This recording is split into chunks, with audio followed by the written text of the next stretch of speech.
Hello, it's Mike Lefebvre, your friendly neighborhood FSBO Sherpa, and today we are talking about real estate commissions. More specifically, we're talking about why when you sell your home, 5% isn't really 5%.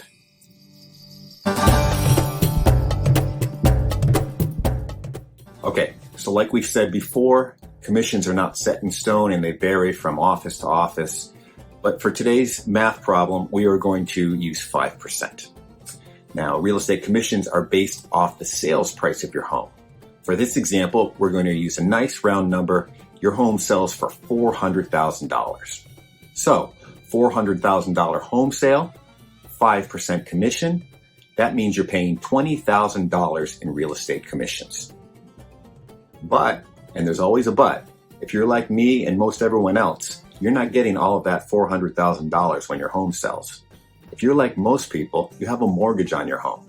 The bank actually owns more of your home than you do. So say you owe the bank $300,000. You have a mortgage for $300,000. So when your home sells for $400,000, you're not getting all that. The bank's getting $300,000 paid back first. What you get is $100,000. $400,000 home sale minus the $300,000 that you have a mortgage to the bank for leaves you with $100,000 in your personal equity. So let's go back to that commission you paid. Now remember, commissions are paid as a percentage of the sales price, not a percentage of your equity. So you're still paying that $20,000, that 5% of your sales price, $400,000. You're paying $20,000 in commissions, but you're only walking away with $100,000 in equity.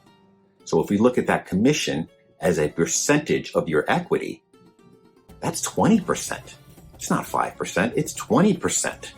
So instead of framing that commission you're paying as 5%, figure out exactly how much equity you're walking away with after your home sells. And look at that commission as a percentage of your equity. If you're like me, it's going to be a lot harder to stomach paying 20% of everything you're walking away with. So that's today's math lesson. When selling your home, 5% isn't always 5%. In the example we looked at today, 5% is really 20%. And that's why we're here. At FSBO Sherpa, we help you with expert guidance, knowledge, and professional marketing to help you sell your home on your own and save thousands of dollars in real estate commissions. So if for sale by owner is an option that you want to explore when selling your home, but you want to do it professionally with expert guidance and a real trusted friend in your corner, contact us. It costs you nothing to talk to us, and we can figure out if this is a good fit for you. Because like we've said before, for sale by owner is not for everyone. Because quite honestly, some homeowners are best served hiring a full-service real estate agent. It's just the way it is. But if you're anything like me or anything like the clients that we have helped, for sale by owner is a viable option to sell your home professionally and retain more of that hard-earned equity by saving thousands of dollars in real estate commissions. That's it. Thank you very much for watching. Hope you have a great day, and please reach out if you think we might be able to help you.